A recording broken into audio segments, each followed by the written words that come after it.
Olá pessoal, sejam bem-vindos ao canal Entre Linhas. É momento de nós explorarmos as entrelinhas da lição da Escola Sabatina. Estamos aqui gravando o terceiro vídeo dessa série de estudos Estações da Família, que trata o tema de preparando-se para as mudanças.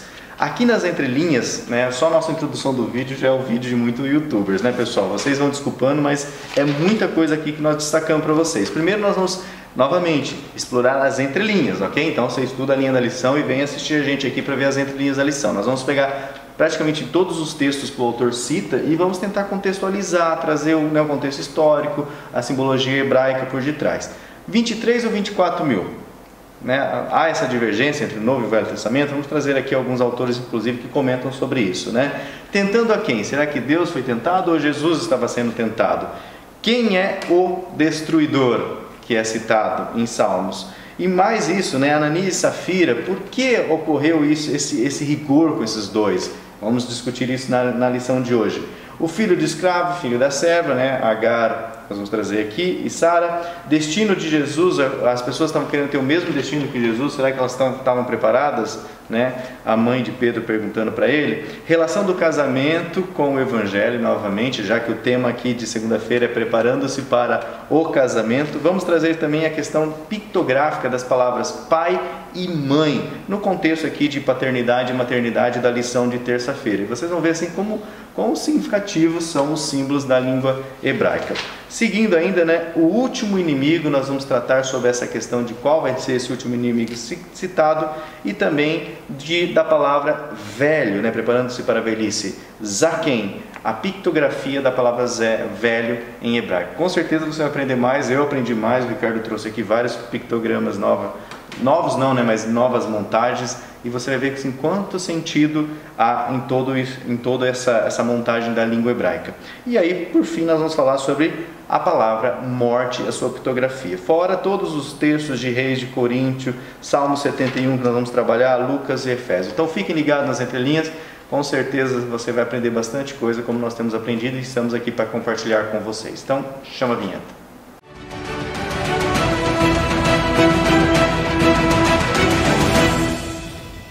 Bom pessoal, antes de nós entrarmos nas entrelinhas então, queríamos falar para vocês que nós estamos com aquela campanha para atingir 10 mil inscritos, para que nós possamos utilizar outros recursos que a plataforma disponibiliza, e queremos também que você mande o seu vídeo da sua igreja, da onde você mora, para que a gente conheça um pouco mais sobre você e da onde que você é.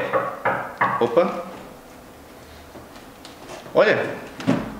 Oi, galerinha do Entrelinhas, tudo bem? Ui, que delícia! Olha eu aqui, eu sou de Arapongas, frequentei a Central quase 2 anos e agora eu tô frequentando o Interlagos. Beijo, galera do Interlagos! Marli, te amo! Ingrid, olha a tia aqui, amor! Estou com eles! Olha só que legal! Nossa, estou muito feliz, gente! É um prazer conhecer vocês pessoalmente. Estou muito encantada. Mandem um videozinho de vocês. Vamos fazer esse canal bombar, porque é o melhor. Eu amo de paixão. Amém. E eles, são super simples. Galera, demais. Beijo. Amo vocês. Amém. Essa é a Elisângela, aqui, que apareceu aqui na Central de Campo Mourão. A gente tem o privilégio de conhecê-la. Nós convidamos ela para participar. Então mande seu vídeo também, para que nós possamos conhecer a vocês também. Bom, e aproveitando o ensejo, vocês acabaram de ver aí a participação da Elisângela, nós também temos mais um videozinho aqui que foi preparado para o canal Entre Linhas, uma mensagem especial para a Nicole e para todos aí que acompanham, que querem enviar aí para os conhecidos um convite para o canal. Então, é com você, Riane. Oi, Nicole, tudo bom, meu amor? Amor, estou aqui no programa Entre Linhas, aqui com os meninos, e tá maravilhoso. Eu passei aqui só para deixar um beijo muito grande para você, que eu te amo demais, e está sempre assistindo ele para você, tá estudando a lição todos os dias, um incentivo para você. Eu te amo, fica com Deus e cuida aí do pessoal. Nicole, meu nome é Elisângela e eu vim aqui junto com a Anne, que eu estou trabalhando junto com ela na Comportage, para fazer esse convite todo especial para você. Assista a galerinha do Entre Linhas, Família Entre Linhas, bota lá no YouTube, dá um curtir, bota um videozinho falando que você recebeu esse convite, porque você vai entender muito mais a lição. Tenho certeza que você vai amar. Ó, beijo pra você, viu, minha linda? Compartilha no WhatsApp, minha linda. Um beijo pra todos. Hashtag Entre Linhas. Bom, ficou aí então o convite para vocês participarem mais do Entre Linhas e aprender mais sobre a lição da Escola Sabatina. Bom, vamos entrar então no que interessa, depois dessas longas introduções, né, Ricardo? Como vai ser essa semana? O título é Preparando-se para a Mudança. Bom, primeira coisa, o Alexandre não está aqui. Mas quando o Alexandre voltar, nós vamos seguir aquela metodologia da seguinte forma: eu vou pegar as passagens, eu vou buscar as entrelinhas das passagens, buscando uma análise mais hermenêutica, indo mais atrás do idioma, mais atrás do hebraico, que eu gosto mais. E se eu achar alguma coisa do grego, eu trago também para vocês. O Lúcio vai ficar com a questão de espírito e profecia, vai trazer espírito e profecia. O Alexandre com a parte filosófica, psicológica e social. E eu também já trouxe nos slides também alguns comentários. Eu trago o Adam Clarke, eu trago Calvino, Albert Barnes. Então já vai vir acompanhado nos slides comentário de alguns teólogos do passado.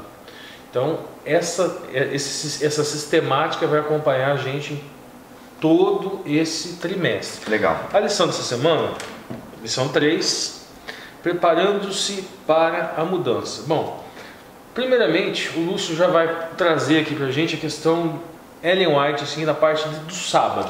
Sobre o comentário do sábado, lembrando que nós somos a Entre Linhas, né? Eu destaquei aqui um comentário de Obreiros Evangélicos, página 269. E olha só o que Ellen White comenta. Uma vida monótona não favorece o desenvolvimento espiritual, e nós sabemos disso, né? Ficar parado na zona de conforto. Alguns só podem atingir a mais alta norma de espiritualidade mediante uma mudança na ordem regular das coisas. Quando em sua providência, né, sua providência divina, Deus vê que é essencial que sobrevenham mudanças para a edificação do caráter, perturba a tranquila corrente da vida. Né? Deus vai perturbando a tranquila corrente da vida. Ele vê que um obreiro necessita de estar mais intimamente ligado com ele, e para efetuar isso, separa-o de amigos e conhecidos às vezes. Quando ele estava preparando Elias para a trasladação, fazia-o mudar de um lugar para o outro, a fim de que o profeta não se estabelecesse comodadamente e deixasse assim de adquirir força espiritual. Então todo o tema, você vê, né, que Deus providencia mudanças na nossa vida, e a gente cresce realmente, principalmente nas mudanças. Quando está tudo tranquilo, né, a gente chega a uma zona de conforto. Quem pratica esporte também sabe o que a gente está falando, né? Ou seja, tem que ter mudanças. E aí essa é a meditação do sábado, Ricardo. Bom, vamos começar então agora analisando o texto do verso áureo, né, Ricardo? Você trouxe aqui somente um verso, né? Mas Isso, vamos lá, pode ler isso. Diz assim: a justiça irá diante dele, e ele nos fará andar no caminho aberto pelos seus passos. Isso. Eu trouxe aqui Albert Barnes. Aqui em negrito vai estar justamente a frase que ele vai estar explicando. A justiça irá diante dele. Aí vai lá, Lúcio, ele explica o quê? Lembrando, aproveitando, né, que esses slides estão aqui no link da descrição do vídeo do Google Drive, ok? Então, às vezes os irmãos estão comentando, né, que não estão conseguindo enxergar, porque só estamos em 2 aqui, a gente não consegue operar, mas esses slides estão aí. Então, se quiser acompanhar, abra os slides, né, que mais ou menos acompanham onde a gente está lendo aqui. Albert Barnes diz assim sobre o trecho: a justiça irá diante dele. Deve antecipar sua vinda e preparar seu caminho. A ideia parece ser que, para o seu aparecimento, haveria uma proclamação de justiça e uma preparação para o seu advento pela difusão da justiça entre o povo. Em outras palavras, a nação, na perspectiva de sua vinda, abandonaria o pecado e procuraria estar preparada para a sua aparição. Isso é o que Albert está dizendo, né? Assim, João proclamou a cunhagem do Redentor: arrependei-vos, porque o reino dos céus está próximo, Mateus 3,2. Assim também, a voz do que clama no deserto: preparai o caminho do Senhor, endireitai as suas veredas, Mateus 3,3. Então ele queria dizer que a justiça irá adiante dele, antes da vinda de Cristo, né? Ainda Albert Barnes, no trecho: nos colocará no caminho de seus passos. Isso pode ser processado e definir suas etapas para um caminho. Isto é, os passos que seriam dados por ele indicariam a maneira em que seus povos devem andar. Talvez, no entanto, a interpretação comum melhor expresse o sentido da passagem. De acordo com isso, a ideia é que o efeito de sua vinda seria dispor as pessoas a andar no caminho dos passos que ele tomou, para ser seus imitadores e seguidores. O pensamento geral é que a sua vinda teria o efeito de levar o povo aos caminhos da justiça e da verdade. Este é o efeito projetado de todas as visitas de Deus ao nosso mundo. Novamente, né? E Adam Clarke, agora uma outra visão aqui. sobre o mesmo trecho, né, de Salmos. A justiça deve vir diante deles. Talvez este versículo possa receber sua melhor solução de Romanos 3, 25. A quem Deus propôs para a propiciação pela fé em seu sangue, para declarar sua justiça pela remissão dos pecados passados. Este termo o apóstolo usa para apontar o método de Deus de justificar ou salvar a humanidade. E isso, na pregação do Evangelho puro, está sempre indo para apontar o Senhor Jesus e a redenção que está em seu sangue. E assim, indo diante dele, o pecador que sente sua necessidade de salvação está no caminho de seus passos, enquanto Bartimeu se sentava à beira do caminho, implorando por onde Jesus andava. E quando chegou onde estava, ouviu a sua oração e restaurou-lhe a vista. Ou, no outro trecho, a justiça, a pura e santa lei de Deus, deve ser proclamada como quebrada pelos pecadores e chamada em voz alta por vingança, antes que eles possam ver e sentir sua necessidade de Cristo crucificado. Pela pregação da lei, eles estão preparados para receber a graça do Evangelho. Então, vamos lá. Agora vamos fazer uma análise buscando um pouco mais a língua hebraica. Primeiro aqui, a justiça. A palavra aqui hebraica seria o tzedakah, o tzadik. Como é que funciona isso? Existe um ser, um único ser, que pode ser pleno e perfeitamente chamado de tzadik, de justo. Esse ser é o Mashiach, esse ser é Cristo. E ele é o Derer, ele é o caminho.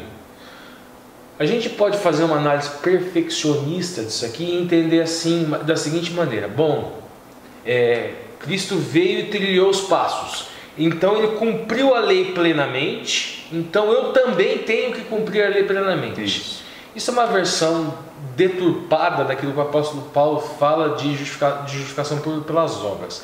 É uma tentativa de transformar a justificação pela fé em justificação pelas obras. Veja bem, qual é o caminho trilhado pelo Messias?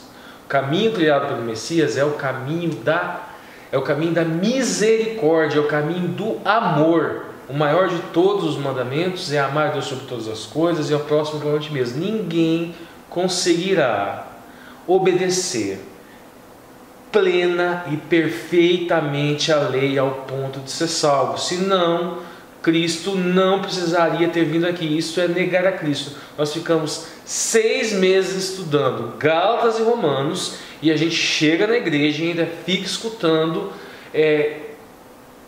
variáveis, vamos dizer assim, perfeccionistas e variáveis de justificação pela obra na igreja. É complicado, gente, isso. A gente não vai repetir aqui tudo que a gente, Romanos 1, Romanos 2, quando o apóstolo Paulo fala que não há um justo sequer. Todos, sejam judeus, sejam gentios, ninguém é justo aos olhos de Deus. Depois ele fala, mas Abraão teve justiça imputada. Vai lá no capítulo 4. Justiça imputada. Se ele fosse justo, ele não precisava ser imputado a justiça. Então, o tzadik, no sentido de cumprir plenamente a mitzvot, ou seja, os mandamentos, este é apenas Jesus. A ketubá, no sentido de contrato de casamento, ela coloca, dentro daquilo que a gente sempre traz, ela coloca as obrigações do noivo e da noiva.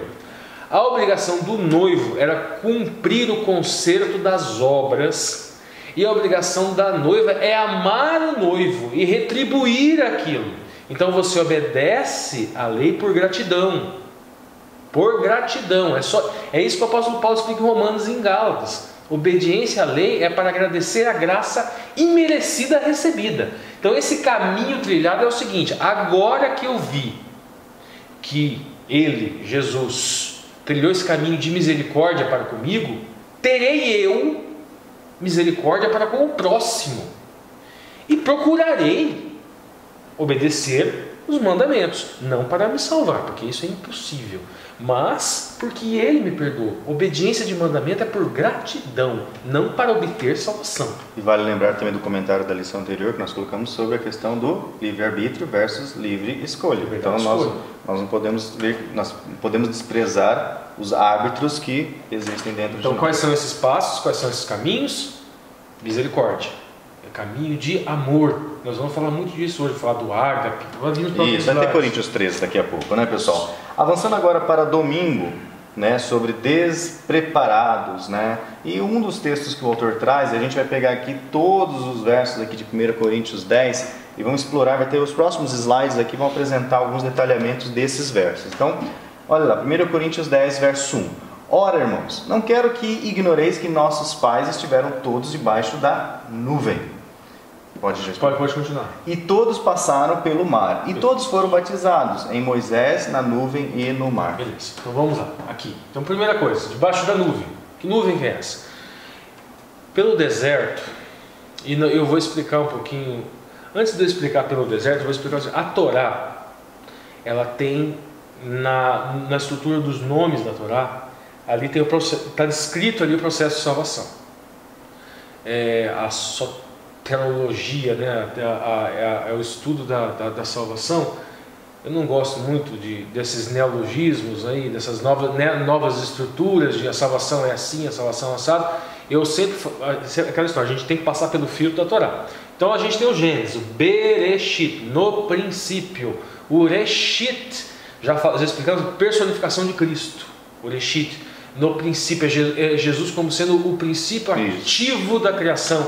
Reshit é uma palavra que compartilha a raiz com um rosh, com rocha, e essa analogia de Cristo como sendo a rocha, ela é feita. O próprio Cristo disse: eu sou o princípio, eu o fim. Fundamentos, então, Bereshit. Então, primeira coisa da salvação é Cristo, Bereshit. Depois Shemot, nome. Shem em hebraico significa nome, mas também significa reputação. Lá no Shemot tem o nome, a fama e a reputação de Yahweh, Yud He Vav He, que fala eu serei o que eu serei. Ou seja, tudo aquilo que Deus se apresenta, faz para nos salvar, para nós retornarmos para Ele. Que são as histórias do Êxodo, né? Tudo aquilo que está no Êxodo, Levítico, tudo aquilo que está na Bíblia inteira, e principalmente o que está nos Evangelhos. Mas o Shemot, né? E principalmente o que está nos Evangelhos. Mas o Shemot, o que é o significado do nome do Eterno, ele significa o quê? Eu farei tudo, eu me tornarei qualquer coisa para salvar você, tudo que precisar, até a carne, como foi o que aconteceu. O Eterno se fez carne, habitou entre nós, morreu morte de cruz e se fez pecado por nós. Esse significa o RSG. Mas tem os nomes dos filhos de Israel. Esses nomes dos filhos de Israel também têm reputações, significados. Tem um nome específico, que vamos falar aqui, que é, no caso de Judá, que dele vem a linhagem do Messias. Ou seja, mas então, conhece a Cristo, vai haver o quê? Uma mudança de nome. O que nós encontramos também na Torá? Abraão mudando de nome, ele mudando de reputação. Então, Shemot é um símbolo de mudança. Mudança de nome, literalmente, e no sentido simbólico, reputação. Agora, não para por aí. Aí vai para o Gênesis, Êxodo, Levítico, daí Números. Gênesis, Êxodo, Levítico. Vai o Vaikra, é o chamado. Muda-se, encontra Cristo, há uma mudança de nome. Aí você recebe o chamado. Mas você vai para onde?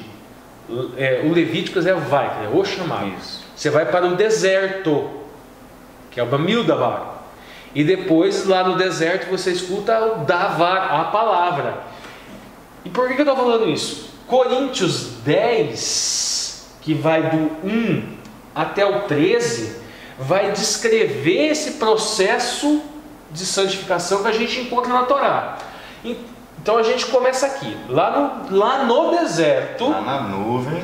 Lá no deserto, eles saíram do Egito. Ok, durante o dia havia uma nuvem, Anã, e essa nuvem era uma nuvem protetora que os protegia do calor excessivo do deserto. E durante a noite, essa mesma nuvem os aquecia, protegia do frio excessivo do deserto. Olha, não quero que você... Olha, veja bem. Os nossos pais que estiveram debaixo da nuvem, ou seja, estiveram sob a proteção do Eterno. Simbolicamente, na escala lá de salvação, nós, veja bem, primeiro Cristo, nome, recebe um chamado para ir para o deserto.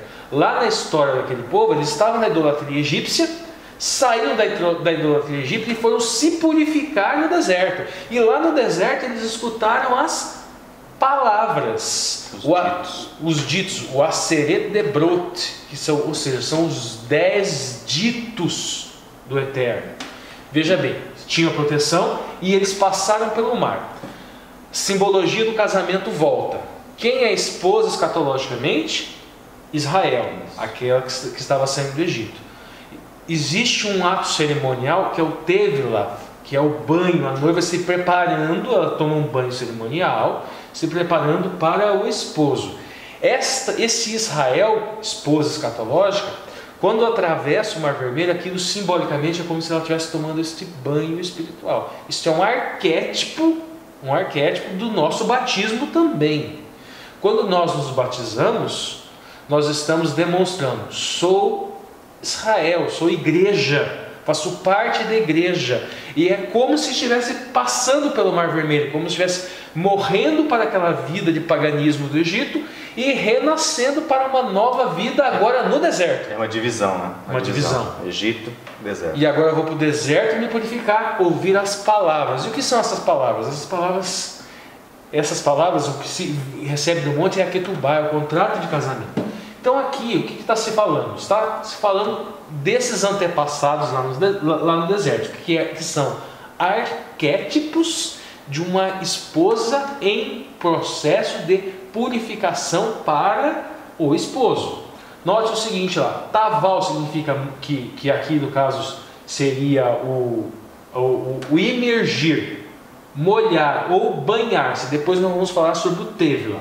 Aí tem uma outra passagem aqui que aconteceu no deserto. Lê lá, Lúcio. E todos comeram de um mesmo manjar espiritual. Êxodo 16, 15, né? Continua. E beberam todos de uma mesma bebida espiritual, porque bebiam da pedra espiritual que os seguia. E a pedra era Cristo. Esse manjar espiritual é o maná. Aquele alimento que aparecia e que eles faziam pão com aquilo. Era algo sobrenatural e que durou até o período em que eles chegaram em Canaã. Depois o maná, isso aqui é uma expressão, vamos dizer assim, que reporta aquele maná. Esta pedra espiritual, existia uma pedra, segundo a tradição judaica, existia uma pedra e essa pedra fornecia água. Essa pedra fornecia água para aquele povo. Inclusive nós temos histórias também na Torá, onde Moisés ele faz tirar água, tirar água de pedra. Então esta é a referência aqui do texto. Agora vamos lá. Só esse trechinho aqui. Mas Deus não se agradou da maior parte deles, pelo que foram prostrados no deserto. Veja bem, eles foram para o deserto para se purificar. Eles estavam sob a proteção de Deus. Eles estavam tabernaculando com Deus. Deus estava presente ali com eles. Deveria ser o momento mais feliz para eles. Inclusive na história, hoje em dia os rabinos falam que, olhando para o passado, a história mais gloriosa que eles têm é o tempo que eles passaram no deserto. E no sentido de processo de santificação, o Bamilderbach seria purificação, mas muitos nessa purificação eles blasfemaram e disseram: por que nos tiraram do Egito? Lá pelo menos nós tínhamos isso, nós tínhamos aquilo outro, mas eles eram idólatras. Essas pessoas, elas pereceram no deserto. Não chegaram a Canaã. A maioria delas, nessa purificação da esposa, indivíduos ficaram peregrinando ali e pereceram. E é disso que está sendo dito. É disso que está sendo falado aqui, que o apóstolo Paulo está falando aqui. Então vamos lá. Agora note o seguinte aqui, ó. O Mildebar é deserto, mas também significa dito, conversa e desolação. É da mesma raiz de Midubar, significa falado, dito, combinado, tópico, tema de conversa. nessa metáfora que acompanha toda a Bíblia. Essa metáfora acompanha toda a Bíblia. No deserto está sendo feito o cortejo da esposa. E neste cortejo, espiritualmente, deveria-se haver purificação. Vamos lá, seguimos ainda Coríntios aqui, né? E essas coisas foram exemplos para nós, para que não cobicemos, não sejamos cobiçosos, as coisas más como eles cobiçaram lá do passado. Este exemplo aqui, se a gente fosse buscar no hebraísmo, no texto grego, seria mofet. Porque mofet significa exemplo, modelo, prova, mas também significa sinal ou milagre. Então veja bem, aqueles atos miraculosos, tirar água de pedra, abrir mar vermelho, tudo aquilo era Deus se revelando, se mostrando como sendo um ser de amor, ou seja, dando o maná, exatamente, ou seja, podemos até combinar os dois termos, dando um exemplo. Eu te amo, estou demonstrando amor por você, o esposo demonstrando amor para a esposa. Porque um amor sem nenhuma atitude não é isso. E esse amor, muitas vezes, ele não é correspondido. Através desses atos miraculosos no deserto, era Deus demonstrando amor pelaquela comunidade, pela esposa, pelo Israel, e o Israel nem sempre retribuindo. E Paulo continua aqui falando, né? Não vos façais, pois, idólatras, como algum deles, conforme está escrito: o povo assentou-se a comer e a beber, levantou-se para folgar. E não forniquemos, como algum deles lá no passado fornicaram, e caíram num dia 23 mil. Nós vamos falar no próximo slide, né, se é 23 ou se é 24 mil. E não tentemos a Cristo, como alguns deles também tentaram e pereceram pelas serpentes. Vamos falar isso depois também. Números 21:6. E não murmureis, falando para os cristãos, e a gente tem que falar agora para a igreja, né? Como também alguns deles murmuraram e pereceram pelo destruidor. Nós vamos ter que falar quem que é esse destruidor. Ora, tudo isso lhe sobreveio como figuras, como exemplos, e estão escritas para aviso, admoestação, para quem já são chegados os fins dos séculos. Aquele, pois, que cuida estar em pé, olhe que não caia. E por fim, não veio sobre vós tentação senão humana, mas fiel é Deus, que vos não deixará tentar acima do que podeis, antes com a tentação dará também o escape para que possais suportar. Então aí está a leitura de Coríntios, capítulo 10. E aí nós vamos trazer sobre, era 23 ou era 24 mil? Há uma divergência, então? Isso, o que acontece? Alguns falam o seguinte, olha, há uma... Não. Contradição. Isso, há uma contradição, a Bíblia... Isso, exatamente, esse tipo de indagação. Aí eu trouxe a fala de Adam Clarke, que vai explicar por que existe essa aparente diferença. Porque no Novo Testamento nós encontramos lá 23 mil. Só que a referência que nós vamos buscar em Números 25:9 fala em 24.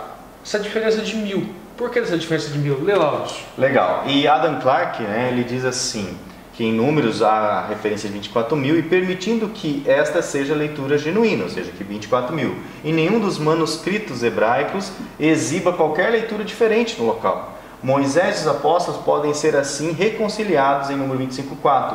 Deus ordena a Moisés que tome todas as cabeças do povo e pendure-as diante do Senhor contra o sol. Estes possivelmente chegava a 1000, e os que caíam pela peste eram 23 mil, de modo que o total chegava o quê? A 24 mil. Em vez de, aí em grego, né, 23 mil, dois manuscritos, né, hebraicos, com o posterior siríaco e armênio, tem 24 mil. Mas essa autoridade é esbelta demais para estabelecer uma leitura diversa que recua tanto do texto recebido. Ou acho que o receptus, né, que seria o texto dos receptus. Eu acho, aí Adam Clarke falando, eu acho que a discordância pode ser melhor explicada supondo, como acima, que Finéias e seus companheiros poderiam ter matado 1000 homens, que eram líderes do povo e chefes nessa idolatria, e que a peste enviada do Senhor destruiu mais 23 mil. Então, um número igual a toda a tribo de Levi pereceu em um dia, que eram apenas 23 mil. Veja Números aí 26 e 62. Então, duas hipóteses aqui. Uma variante textual, sim, que seria uma variante textual, 23 ou 24 mil, ou que na verdade, a segunda hipótese que ele lança aqui, que o Adam Clarke ele entende como sendo de sua preferência, que 1000 pessoas teriam, que por serem chefes daquele povo, teriam sido decapitados, e 23 mil sofreram peste. Daí não haveria nenhum tipo de variante textual. Exato. Esta aí, na hora de citar no Novo Testamento, né, Paulo estava referenciando aos que caíram pelas pestes. Exatamente. Né, e não foram decapitados. Legal. E ainda, né, sobre 2 Coríntios, tentado, quem que está sendo tentado? Cristo ou Deus? Isso aqui, a questão é o seguinte, assim, não tentemos a Cristo, Isso. não tentemos a Deus. Os teólogos, eles divergem em qual seria a variante textual que se aplica a este texto aqui. E eu trouxe Ellicott, que fala sobre esse assunto lá. Vamos lá, Lúcio. E vamos lá na leitura, pessoal. Se tiver dificuldade de ouvir ou de ler, né, lembre dos slides. Melhor nem tentemos o Senhor, como alguns têm tentado e pereceram por serpentes. Há muitas controvérsias sobre se a palavra aqui é Deus, ou se é Cristo, ou se é Senhor, cada um com uma certa quantidade de manuscritos. Apoio o suporte em geral. A leitura aqui adotada, o Senhor, parece ser uma evidência interna que provavelmente foi a verdadeira leitura. É possível que a palavra Deus penetrasse no texto, tendo sido colocada como uma explicação marginal para superar a suposta dificuldade envolvida na aplicação das palavras que seguem. Eles também tentaram a Cristo. Pois, em que sentido poderia ter sido dito que os israelitas tentaram a Cristo? Né? Eles não conheciam.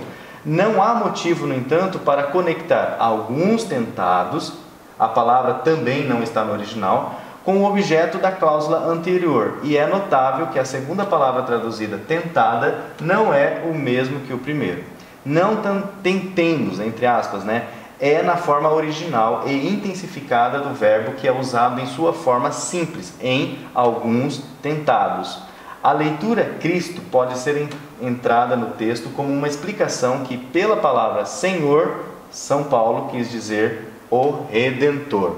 Essa é a primeira enunciado de Ellicott. E ele continua: o significado real da passagem, no entanto, é evidente para ele. Os israelitas, ao aniquilar as coisas deixadas no Egito, tentaram a Deus para que Deus se tivesse afirmado ao visitá-los como uma punição. E assim os cristãos devem estar de guarda, com tal aviso antes deles, para não tentar meu Senhor, aniquilando os prazeres mudando e físico que ele, pela sua morte, os libertou. Veja Números 21, 4 a 6. Alguns dos cristãos coríntios pareciam, por sua conduta, no que diz respeito a comer, a beber e entregando-se à sensualidade, desejando essa liberdade em relação às coisas que tinham desfrutado antes da conversão, em vez de aproveitar essas bênçãos espirituais e alimentando-se do sustento espiritual que Cristo lhes forneceu. Então vamos resumindo e dar a nossa opinião. Primeiro, aqui, a questão, não tentar a Cristo. O que seria basicamente isso? Veja bem, nós falamos lá o que está acontecendo nesse deserto. Purificação. O que está acontecendo nesse deserto? Sinais miraculosos, demonstrações de amor do Eterno, do cuidado do noivo, do cuidado do Eterno, do Criador para com a criatura, ou seja, do noivo para com a noiva, para com a esposa. Esta tentação, no caso, lembre-se que está associado com idolatria, ou seja, é a recusa do galanteio, é você não retribuir esse amor recebido. Ele nos dá amor e não recebe amor de volta. A questão aqui, entendo eu que Kyrios talvez optaria por esses manuscritos que traz a expressão Kyrios como sendo o Senhor.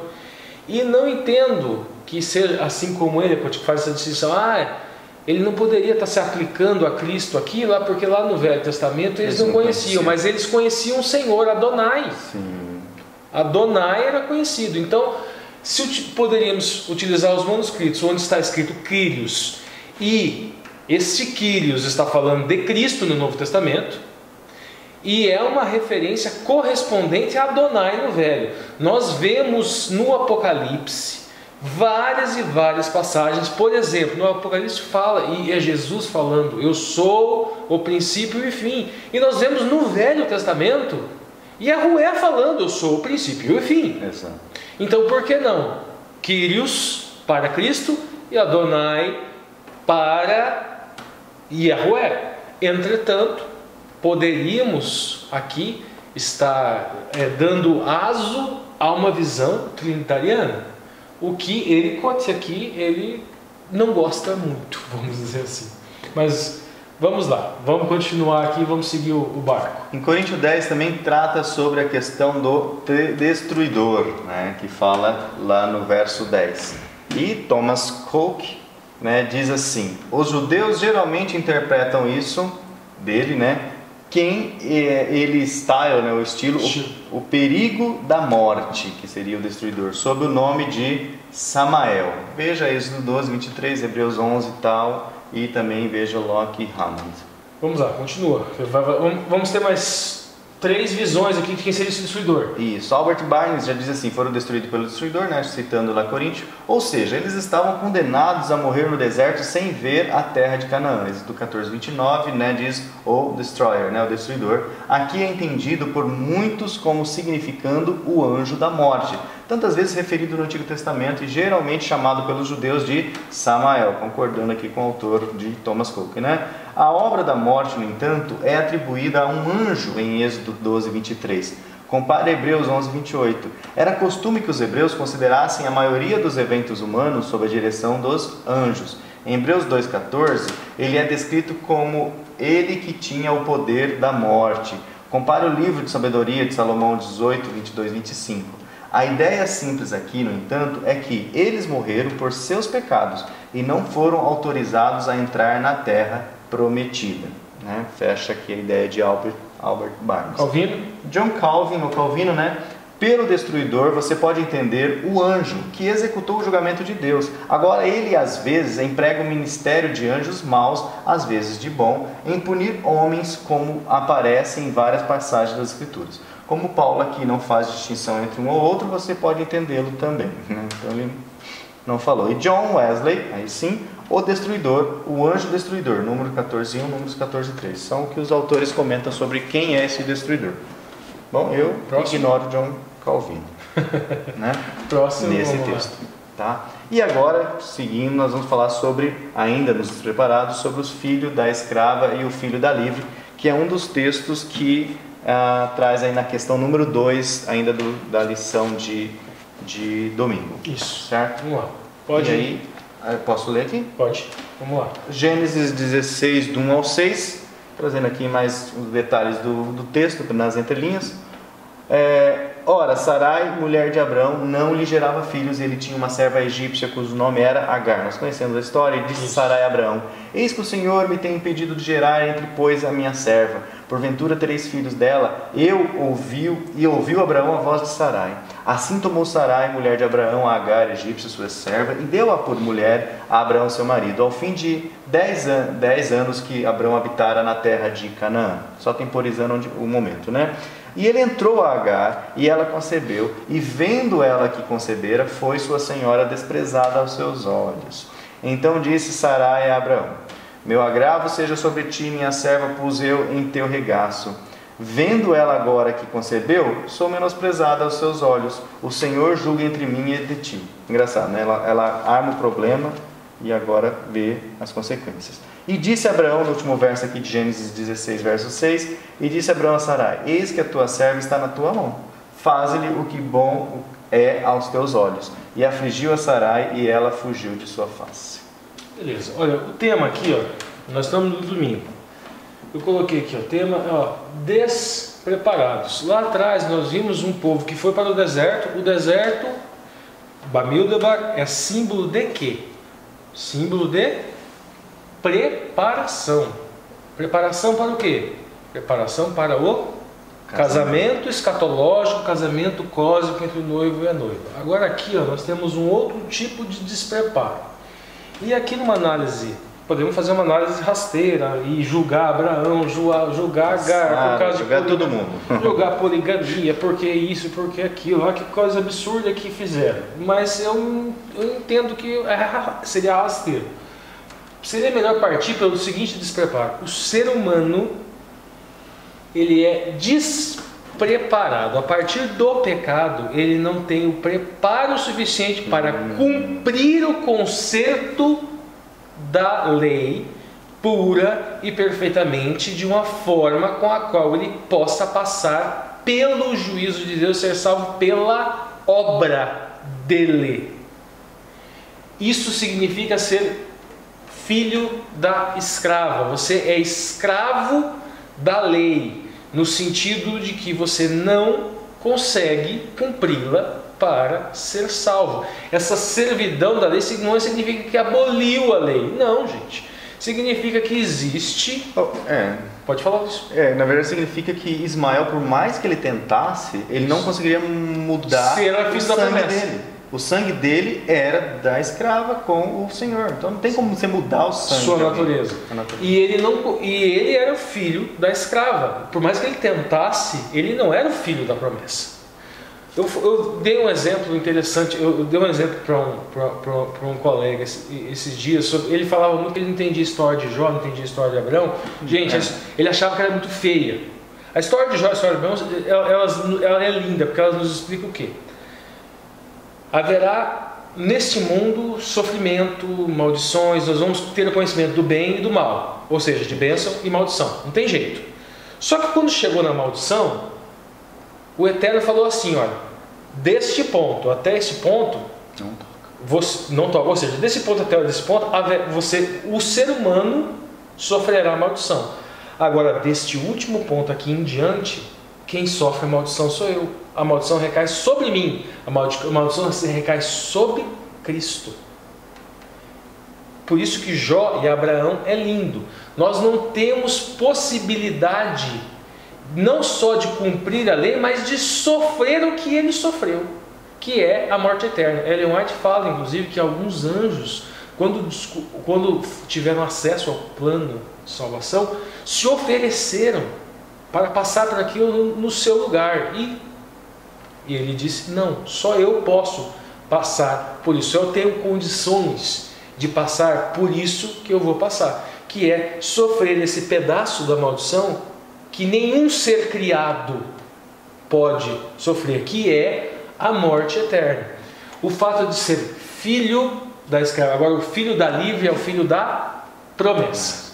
Então, este ônus que recai sobre o esposo, que é Cristo, essa obrigação que está na Ketubá. Na Ketubá existem obrigações do noivo e existem obrigações da noiva.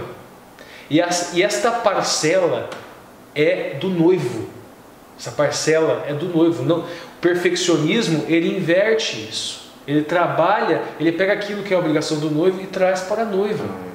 Então vamos lá, agora vamos continuar. E aí, agora continuando o assunto aqui de Mateus 20, onde fala, né, justamente quem é que consegue realmente compartilhar o destino de Jesus. E aí, Mateus 20, então se chegou a ele a mãe dos filhos de Zebedeu com seus filhos, orando e fazendo-lhe um pedido. E lá vem o pedido. E ele disse-lhe, que queres? Ela respondeu, dize que estes meus 2 filhos se assentem, um à tua direita e outro à tua esquerda lá no teu reino.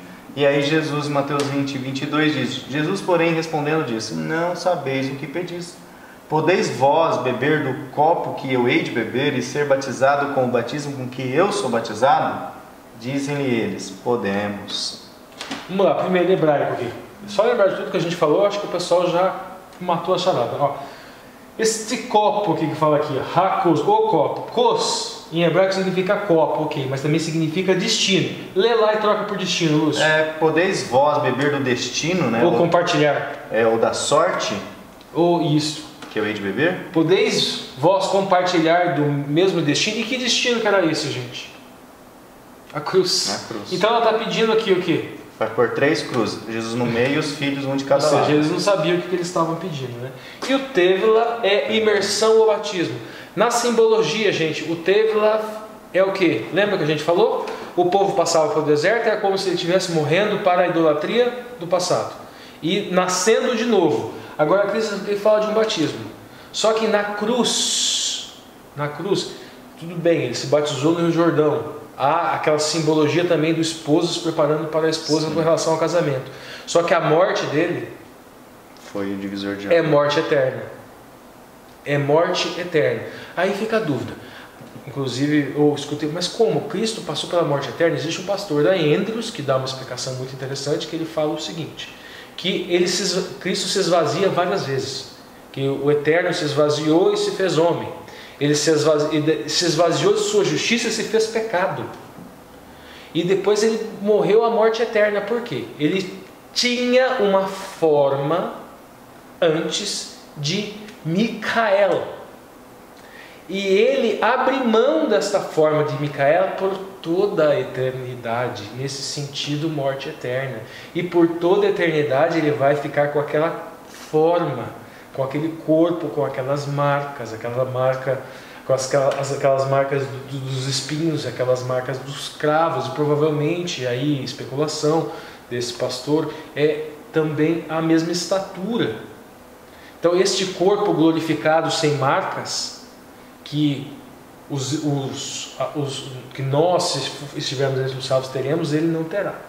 Então ele abandona aquela sua forma de Micael, de Miguel, de arcanjo Miguel. Aquela forma pereceu, morte Interessante, eterna. né, que com essa fala você aumenta muito a dimensão do que, às vezes eu pensava assim, mas simplesmente Deus veio e morreu no nosso lugar, né? Morreu e ressuscitou de novo, e só deu um pause, um play, né? Parece um resetinho. Mas é morte eterna. Não é, né? Ele está se esvaziando de uma coisa eternamente. Bom, agora nós vamos trazer aqui o comentário, né, dos dois autores, John Wesley e Thomas Cake, sobre essa questão de Mateus 22, só para não ficar só entre linhas aqui, Ricardo, Lúcio e Alexandre, né? Você não sabe o que está implícito em ser avançado em meu reino e necessariamente pré-requerido para isso. Todos os que participam do meu reino devem primeiro compartilhar meus sofrimentos. Você é capaz e está disposto a fazer isso? Ambas essas expressões, a taça e o batismo, devem ser entendidas de seus sofrimentos e morte. As expressões similares são comuns entre os judeus. John Wesley, né? Thomas Cake, Mateus 22, não saber o que pedimos. Você é ignorante da natureza da honra que você está pedindo. No entanto, desde que você deseja participar comigo em minha glória, eu saberia se você estiver disposto a compartilhar comigo em meus sofrimentos por causa do Evangelho, insinuando que o caminho para a grandeza em seu reino era através da profundidade da aflição e da perseguição por causa da verdade. Era costumeiro entre os antigos atribuir a cada convidado em uma festa uma taça especial, bem como a um prato, e pelo tipo e quantidade do licor contido nele, o respeito do artista foi expresso. Daí a taça veio em geral para significar uma porção designada, seja de prazer ou de tristeza, e muitos casos ocorrem em que se referem ao último, ou seja, à tristeza. Esse é o comentário. Sobre a questão de Ellen White, né, que a gente sempre vai trazer aqui um comentário sobre Ellen White, ela traz uma mensagem no livro Testemunhos para a Igreja, que diz assim: a crença na iminente vinda do Filho do Homem nas nuvens do céu não levará o verdadeiro cristão a tornar-se negligente e descuidado nas atividades comuns e da vida. Ou seja, então o tema é despreparados, então quer dizer que eu tenho que ficar preparando para a vinda. Nós já falamos isso no vídeo anterior, né? Não vamos comer, não vamos trabalhar, não vamos fazer mais nada. Não é isso que a Ellen White comenta, né? Os expectantes que aguardam o breve aparecimento de Cristo não ficarão ociosos, mas serão diligentes nas atividades, no seu trabalho. O Ricardo colocou aqui no professor de matemática, né, cada um na sua, o balconista, o guarda. Seu trabalho não será feito descuidado e desonestamente, mas com fidelidade, prontidão e perfeição. Testemunho para a Igreja, né, versão 4, volume 4, página 309. Fica aí então a reflexão sobre essa questão do despreparados, sobre a ótica de Ellen White. Avançando agora então para a lição de segunda-feira, preparando-se para o casamento. E aí o título da lição, né, Ricardo, já traz toda a questão da analogia que nós costumeiramente trazemos aqui no canal sobre o casamento judaico. E o texto que a lição pede para analisar é Gênesis 2:24. Eu vou ler aqui, daí o Ricardo vai trazer toda a análise aqui dos termos em hebraicos. Portanto, deixará o varão a seu pai e a sua mãe, e apegar-se-á a sua mulher, e serão ambos uma carne. E aí, Ricardo? Bom, primeira coisa, a questão aqui de pai e mãe vai ficar depois quando a gente Próximo slide. Uma paternidade e maternidade, tá? É o avive aqui, o emo aqui, né? Mas vamos lá. Agora eu quero essa expressão aqui, ó, apegar-se. Davá, que significa tudo bem, juntar-se, unir, colar ou alcançar. Da mesma raiz de tibé, que significa colar ou grudar. Modernamente, até essa expressão é utilizada com solda. Legal. É algo assim, é algo que se une, que não se une de forma frágil. A expressão é nesse sentido. Mas o que tudo isso aqui tem a ver com o Evangelho? Primeiro, antes de eu falar do Evangelho, veja bem, fala o seguinte lá, que vai ser levazar errado. Será uma só carne. Uma só carne. Primeira coisa, passar significa carne ou polpa. É da mesma raiz de bizar, que significa anunciar, notificar, informar, proclamar, dar notícias. Mesma raiz de buzar, que significa receber boas notícias. Evangelho é o quê? Evangelho é boa notícia. Então veja bem, eles são uma só carne. E muitos relacionam esse uma só carne só ato sexual, relacionamento sexual. Mas veja bem, o Evangelho, ou seja, a Boa Nova, o que diz essa Boa Nova? Haverá um casamento, onde o esposo se fará uma só carne com a esposa. Jesus se fará uma só carne com a igreja, com a congregação. Você pode fazer uma aplicação disso, que a finalidade deste casamento é justamente o anúncio de uma boa nova, mas não só isso, é o anúncio de um dito comum ao casal e que obviamente traz harmonia para esse casal. São duas pessoas buscando, primeiro, uma boa nova para si, no sentido de ter um relacionamento saudável, e um ser agradável para o outro, em todos os seus anúncios. Mas escatologicamente é mais. Agora é uma só carne, levando uma boa nova escatológica. Tem uma boa nova para o lar, somos felizes, nos amamos. Queremos ir para o mesmo lado, né? Isso é muito importante, porque é uma só essência, a mesma mensagem. E aí vem o peso, né, da questão da importância quando você no casar, não se juntar a jugo desigual, que a gente já comentou também sobre jugo, né, na lição anterior, porque é uma só essência. É uma só polpa. E a gente vê quando, no caso de Sarai, né, e Agar, que a questão ainda do ato sexual em si nem é tão levada em consideração quando se fala, mas Sara e Abraão, eles ainda tinham a mesma esperança, a mesma essência de buscar o quê? O noivo, buscar essa mensagem. E o último link aqui para encerrar é o Errad. Shema Israel, Adonai Eloheinu, Adonai Errad. Ouve Israel, nosso Deus é um. A mesma expressão Errad, utilizada para a natureza triuna, acreditamos nós, trinitarião de Deus, Errad, um. Ela é utilizada aqui, Basar Errad. Do mesmo jeito, também é um evangelho. Não existe outro evangelho. É uma boa nova, anúncio de um casamento, de Cristo se encontrando com a esposa. Isso deve ser motivo de alegria interna para o lar e deve ser anunciado também pelo casal, obviamente para outros tantos. Eu tiraria até esse que esse ainda vai para o indeterminado, né? Mas seria o casamento, né? Seria o anúncio do casamento e da boa nova, sim, propriamente dita. Nós vamos, eu falei que ia vir do pai e mãe, mas pai e mãe é como você falou na maternidade, na paternidade, né? Ainda nós vamos pegar mais um texto aqui, que é a lição pede, sobre preparando-se para o casamento, que é Mateus 19:5, que diz assim: por essa razão o homem deixará o pai e mãe, se unirá à sua mulher, e os dois se tornarão uma só carne, que a gente viu. O que o John Calvin traz? Essa mesma passagem que a gente viu lá no Velho Testamento, a gente vê aqui em Mateus. E agora o comentário do Calvino. Diz assim, né? É incerto se Moisés representa Adão ou Deus falando essas palavras.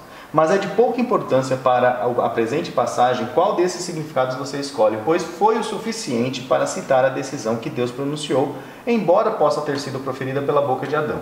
Agora, quem se casa com uma esposa não é absolutamente mandado para deixar seu pai, pois Deus se contradisse por casamento ele deixar de lado os deveres que ele impõe aos filhos em relação aos pais, no mandamento, né, nos 10 mandamentos.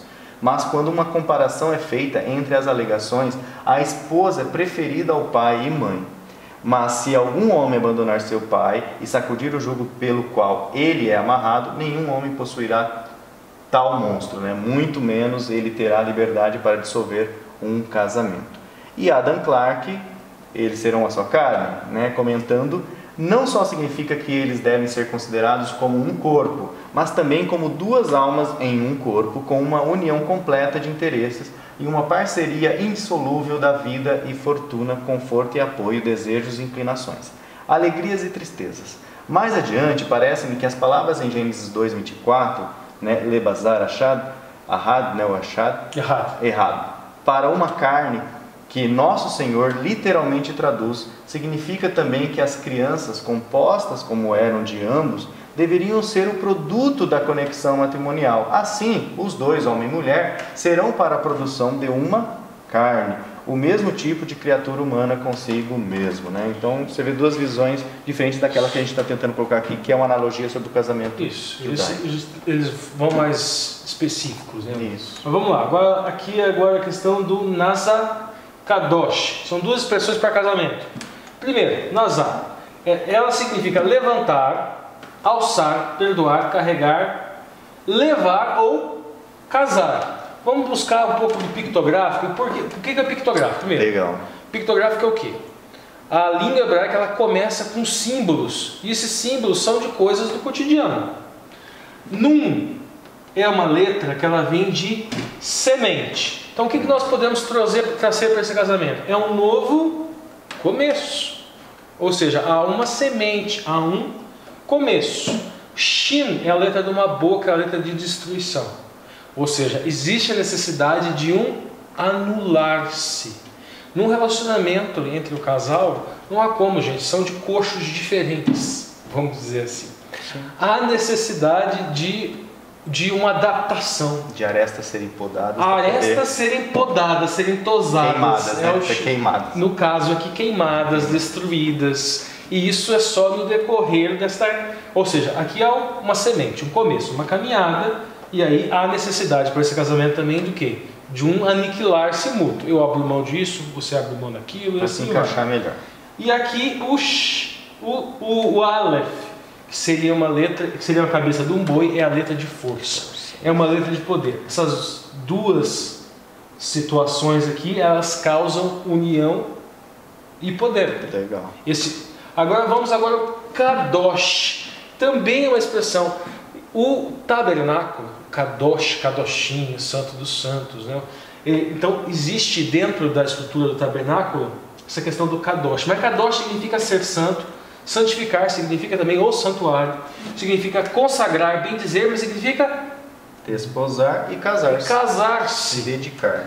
Então vejo o vínculo na estrutura hebraica, da hermenêutica hebraica, entre santidade e casamento, entre o santuário e casamento. Agora vamos analisar aqui, vamos pensar primeiro no santuário para a construção pictográfica. Tem o Kuf aqui. Kuf seria um desenho como se fosse um pôr do sol. Por que será isso? Aonde que eles iam ao pôr do sol, gente? Ao pôr do sol eles pegavam o seu sacrifício expiatório e iam para o santuário. O que estava acontecendo ali? Era um encontro. Era o encontro de Israel, esposa, com o Redentor. O esposo, aquele que redime. E isso era todos os dias ao pôr do sol. E aqui agora a gente tem aqui um Dalet, que seria uma porta, ou seja, um caminho. E o Shin, de destruição. Não, mas eles vão morrer. Não, o que eles levavam lá, gente? Eles levavam o quê? Um cordeirinho. E o que fazia com esse cordeirinho? Destruído. Olha, temos até o símbolo de um fogo aqui. Esse cordeirinho era morto, era queimado. Então vejam aqui a estrutura. Mas este cordeirinho aqui, o arquétipo desse cordeirinho é de quem? De Cristo. Aquele que no contrato de casamento, na Ketubá, assumiu a obrigação de morrer, como prova de amor, para que eu possa aprender a amá-lo. E amando, vou retribuir esse amor, tentando cumprir esse mandamento para a salvação? Não, por retribuição, pura e simplesmente. Então este é o caminho para este casamento ser um casamento perfeito. Ainda, né, preparando-se para o casamento, traz um texto aqui de Efésios 5:31. Por essa razão o homem deixará pai e mãe, se unirá à sua mulher, e os dois se tornarão uma só carne. Mais uma vez, além de Mateus, além de Gênesis, né? E aí os autores, né, que nós trouxemos aqui, por esta causa, Elikot, né, Diz assim: apesar de muita autoridade, parece muito mais simples considerar as palavras mesmo como o Senhor, seus ossos como parênteses, e se referem a Efésios 5, 28 e 29. Exatamente da mesma maneira que nosso Senhor cita o mesmo verso de Gênesis 2:24 para mostrar o caráter indissolúvel da gravata do casamento. Aqui a semelhança de conexão com a da passagem original é ainda mais forte, porque a esposa de um homem é como seu próprio corpo, por essa causa um homem, né? E Albert Barnes diz por esta causa, diz assim, antitoto, né, que é grego aqui, este verso é uma citação de Gênesis 2:24, eles também fazem a relação e contém a conta da instituição do casamento. O significado da frase traduzida por este cause é de forma responsável para isso, ou correspondendo a isto é, ao que Paulo acabara de dizer da união dos crentes e do Redentor. Não há evidências de que a conexão matrimonial tenha sido originalmente concebida para simbolizar ou tipificar essa união, mas pode ser usada para ilustrar essa conexão e para mostrar a força do apego entre o Redentor e o seu povo. A comparação deve ser limitada, no entanto, estritamente ao uso feito no Novo Testamento, né? O que ele faz aqui? Ele faz uma análise com evidência interna e evidência externa, sem estabelecer vínculo entre Novo e Velho Testamento. Procura analisar pura e simplesmente o texto de forma fria, sem analisar a Bíblia como sendo um único livro, vamos dizer assim. Entendemos que equivocada esse tipo de pensamento. Ainda pegando o texto, né, da lição aqui de segunda-feira, preparando-se para o casamento, diz lá Lucas 14, 28, 29 e 30. Pois qual de vós, querendo edificar uma torre, não se assenta primeiro a fazer as contas dos gastos, para ver se tem como acabar essa torre? Para que não aconteça que depois de haver posto os alicerces e não podendo acabar, todos os que virem comecem a escarnecer de você, né, que começou essa torre, dizendo: este homem começou a edificar e não pôde acabar. Isso. Mais um texto, né, que é só para lembrar, fazer o link, né, está aí na lição, na pergunta de segunda-feira. Pode ler o próximo. Sim, não, eu já falei, só então, Midigal. Então, a expressão aqui, entendemos o que é o seguinte aqui, que aqui estaria falando de crescimento, escatologicamente, espiritualmente, crescimento espiritual. A expressão Midigal significa torre ou púlpito. É da mesma raiz de Midigal, que significa aumentar, ampliar. Então poderia ser uma forma, uma expressão idiomática para estar se referindo a esse crescimento espiritual. Pode-se fazer uma aplicação aqui ao crescimento espiritual que deve haver na relação do casal. Agora eu trouxe duas posições aqui, duas interpretações com relação ao termo, uma de Albert Barnes e outra de Adam Clarke. Então, pretendendo construir uma torre, veja Mateus 21:33, que ele faz o link aqui com Lucas. Uma torre era um lugar de defesa ou observação. Era erguido em lugares altos ou em vinhedos para proteger-se contra inimigos. Foi feito alta, de modo a permitir ver o inimigo quando ele se aproximava, e forte, de modo que não pudesse ser facilmente tirado. Então, aqui ele apresenta uma outra visão. O que fala dessa torre é o seguinte: ele entende que a expressão idiomática aqui, que foi utilizado esse termo, num sentido de proteção, de encontrar proteção. Essa torre, é nesse sentido que ele está falando, porque ele fala que as torres, elas eram colocadas, que ficavam vigia em cima, identificava perigos iminentes. Agora vamos ver uma diferente aqui, vamos lá. Adam Clarke diz assim: provavelmente isso significa não mais do que uma casa de habitação, no topo da qual, de acordo com a maneira asiática, foram construídas ameias, ambas para levar a torre, ar fresco e para servir de refúgio e defesa contra um inimigo. Também foi usado para oração e meditação. Essa parábola representa o absurdo daqueles que se comprometeram a ser discípulos de Cristo, sem considerar que dificuldades enfrentariam e que força tinha para capacitá-los a continuar com o empreendimento. Aquele que será um verdadeiro discípulo de Jesus Cristo exigirá nada menos que o poderoso poder de Deus para apoiá-lo, como o inferno e a terra se unirão para destruí-los. Então, 3 significados: crescimento espiritual, segundo, dessa torre, vamos dizer assim, crescimento espiritual. Segundo, objeto de observação e cuidado para ver os inimigos. Outra, morada, adaptação a fresco, trazer frescor para o casamento. E defesa também contra os inimigos. E agora a gente vai pegar mais um texto bastante conhecido, que é o texto de Coríntios 13, que fala sobre a questão do amor ágape. E aí, lendo, né, rapidamente, a caridade é longânimo, é benigno, a caridade não inveja, a caridade não trata levianamente, não se incha, né? Que tem aqui as variantes. Não se porta indecentemente, não se busca a si mesmo, não se irrita, não cuida mal. E não folga da injustiça, mas folga da verdade. Tudo sofre, tudo crê, tudo espera, tudo suporta. A caridade nunca falha, mas havendo profecias, serão aniquiladas. Havendo línguas, cessarão. Havendo ciência, desaparecerá. Ágape, vamos lá. Primeiro, grego.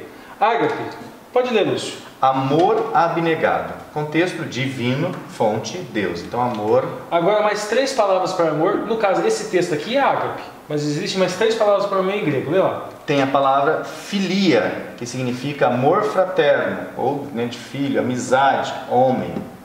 Continua.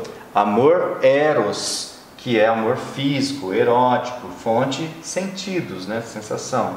E tem um quarto que é o storge, que é amor familiar, que é contexto familiar, que é o contexto família. Ele traz o filia no contexto de amizade, amor fraternal, né? E o storge de familiar, porque às vezes a gente só conhece os 3, né? Ágape, filéu, né? Filia e eros. Sim, tem o pragma também, que é o amor pragmático, que é um amor que espera algo em troca. Ágape, amor abnegado, é um amor que não espera algo em troca. Por isso que é traduzido aqui por caridade, porque é um amor que não espera nada em troca. Isso seria a caridade, né? Há comentários aqui de Adam Clarke sobre essa questão de Coríntios 13. Ele diz aqui, né? Tem uma mente longa, ao fim do qual nem as provações, adversidades, perseguições, nem provações podem chegar. Isso que ilustra é o seguinte: a caridade sofre por muito tempo, que é o que fala em Coríntios 13, ou caridade longânime. O amor de Deus e de nosso próximo pelo amor de Deus é paciente para com todos os homens. Sofre toda a fraqueza, ignorância, erros e fraqueza dos filhos de Deus e toda a malícia e maldade dos filhos deste mundo, e tudo isso não apenas por um tempo, mas longo sem fim, pois ainda é uma mente ou disposição, ao fim das quais provações, dificuldades, etc., nunca podem alcançar.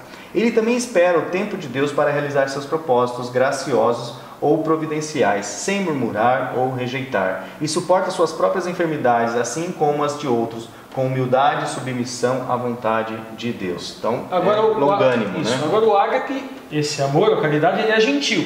Gentil, eterna e compassiva em si mesma, e bondade e obrigada aos outros. É suave, gentil e benigno, e se for chamado a sofrer, inspira o sofredor com a doçura mais amável e o carinho mais terno. Também é submissa a todas as dispensações de Deus e cria problemas para si. Isso, a caridade agora ela não se importa. Don't care. Isso, vai lá. Não é triste porque outro possui uma porção maior de bênçãos terrenas, intelectuais ou espirituais. Aqueles que têm esse amor puro se regozijam tanto com a felicidade, a honra e o conforto dos outros, quanto podem fazer por conta própria. Eles estão sempre dispostos a que os outros sejam preferidos antes eles. Essa aqui é... Agora, a caridade que ela não se apresenta. Essa palavra é traduzida, né, de várias, não age precipitadamente, né? Insolentemente, não é inconstante, etc. Não é aceito por homens instruídos, seja grego, latim ou árabe. O bispo Peirce derivou-o da última língua e traduz isso, não é inconstante, né? Há uma frase em nossa própria língua que expressa o que eu penso ser o significado do original, não se coloca à frente, né? Não deseja ser notado ou aplaudido, mas deseja que Deus seja tudo em todos. Então, o amor não se apresenta significa que ele não é um amor egocêntrico, ele não é um amor aparecido, vamos utilizar uma gíria, vamos dizer assim. Legal, e Adam Clarke continua analisando aqui, né? Não é inflado, né? Não é inflado com um senso de sua própria importância, porque sabe que não tem nada além do que recebeu e que não merece nada que tenha. Todo homem cujo coração está cheio do amor de Deus é cheio de humildade, porque não há homem tão humilde como aquele cujo coração é purificado de todo o pecado. Já foi dito que o pecado interior nos humilha. Nunca houve uma falsidade maior. O orgulho é a própria essência do pecado. Aquele que tem pecado tem orgulho, e orgulho também em proporção ao seu pecado. Esta é uma mera doutrina papista, né? E por estranho que pareça, a doutrina na qual a doutrina do mérito é fundada. Dizem que Deus deixa concupiscência no coração de todo cristão, que lutando e superando de tempo em tempo, ele pode ter um acúmulo de atos meritórios. Certos protestantes dizem, é um verdadeiro sinal de um estado muito gracioso quando um homem sente e deplora suas corrupções inatas. Quão perto estes vêm aos papistas, cuja doutrina eles professam detestar e abominar. A verdade é que não é nenhum sinal de graça. Ele apenas argumenta como eles usam que o homem tem luz para mostrar-lhe suas corrupções, mas ele ainda não tem graça para destruí-los. Ele está convencido de que deveria ter a mente de Cristo, mas sente que tem a mente de Satanás. Ele o deplora, e se sua má doutrina não o impedir, ele não descansará até sentir o sangue de Cristo purificando-o de todo o pecado. A verdadeira humildade surge de um sentimento da plenitude de Deus na alma. O abatimento de um senso de corrupção é uma coisa amplamente diferente, mas isso foi colocado no lugar da humildade e até mesmo chamado de graça. Muitos verificam o dito do poeta: orgulhoso, eu sou o meu quer ver. Orgulhosa da minha humildade, né? Orgulhosa da... né? Eu queria só trazer, né, aqui nós lemos para vocês, né, as visões, as explicações de Adam Clarke, que eu acho que essa adiciona alguma coisa, e na parte do Espírito de Profecia, sobre a questão do casamento, do amor, que tudo suporta, que tudo crê. É interessante que Ellen White comenta em Testemunhos para a Igreja, volume 1, página 306. E a gente tem que praticar, viu, irmãos, irmãs que estão ouvindo esse vídeo, ou que você recebeu esse vídeo indicado por alguém. Esse é um conselho sábio. Não deve voltar para casa um homem, né, o esposo ou a esposa, com o semblante carregado, mas trazer com sua presença luz solar à família. Estimular a esposa ou a esposa a olhar para cima e confiar em Deus. Podem unidos rogar as promessas divinas e atrair para suas famílias suas ricas bênçãos. As descortesias, queixas, zangas excluem Jesus da habitação. No sentido, né, claro, no sentido metafórico, mas assim, o esposo, a gente tem que procurar no nosso lar ter palavras doces. E muitas vezes, eu sei que é difícil, né, porque os árbitros estão lá, né, tentando ver, e eu tenho livre-arbítrio, né, de ver quem que eu quero ouvir, né, quem que eu vou executar. Mas o árbitro do bem e do mal está lá. Estão lá. E muitas vezes me vem na palavra, sabe, na boca, assim, para falar alguma coisa, aí vem, né, a reflexão. Bom, se eu falar isso para minha esposa, eu vou tornar o dia dela melhor ou pior? Sabe? Eu vou agradar ou vou desagradar? Eu vou edificar alguma coisa falando isso? Não estou falando para você fechar os olhos para tudo que acontece dentro do lar. Estou falando assim, tem certas palavrinhas que vêm na nossa mente, algumas comparaçõezinhas, alguns comentários que a gente às vezes deseja fazer, né? E aí a gente sempre fala, será que isso vai edificar ou vai destruir? Então, às vezes acontece muitas vezes, né? Mas a redundância é no sentido de você está lá com a sua esposa, né? E aí tem alguns comentários assim, mas ela sempre é assim mesmo, sabe aqueles comentários que denigram a imagem da sua esposa? Mas ele está falando de si, porque é uma só carne. É uma só carne, né? Então, assim, irmãos, reflitam nisso. Eu gostei desse comentário de Ellen White, que a gente leve para casa, ela fala aqui, né? Luz solar, né? Luz solar a família, ou seja, e o sol a gente já estudou. Você leva para casa, você leva para si também. E a gente já estudou, né, com o símbolo de sol, de fogo e tudo mais na presença de Deus. Presença de Deus. Pessoal, então estamos no meio dos slides e já temos quase 1 hora e pouco de vídeo. Então, rumo às 3 horas de vídeo, pessoal. Paternidade e maternidade. Eu não sei se vai ser mais rápido, faltam ainda 10 slides. Vamos lá. E tem muita coisa aqui para explorar. Salmo 127 diz assim, só lembrando aqui, é a lição de terça-feira, paternidade e maternidade. E vai ser bem legal porque a gente vai apresentar aqui os pictogramas, né, das palavras pai e mãe. Como flechas na mão do valente, assim são os filhos da mocidade. Salmo 127. Mas o fruto do Espírito é caridade, gozo, paz, longanimidade e benignidade, bondade, fé, mansidão, temperança, né? Relacionando aqui. Isso. Depois a gente vai trazer comentários sobre o Salmo 127. Vamos falar sobre o Salmo 127. Primeiro aqui, ó. a questão aqui do fruto do Espírito. A expressão aqui, hebraica, veja bem, é peri, que significa fruto, fruta, produto ou resultado, consequência, ganho ou proveito. Então veja bem, o resultado do Espírito, ou seja, a consequência de permitir a atuação do Espírito, o ganho, o proveito é o que? Caridade. Então existe o que? Nós temos essa natureza, nós precisamos permitir a atuação do Espírito Santo. Como nós fazemos isso? Nós vamos, primeiramente, vamos inculcar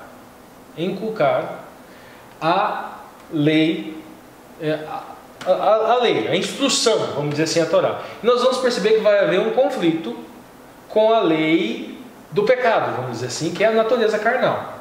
Aí, como esse conflito é solucionado?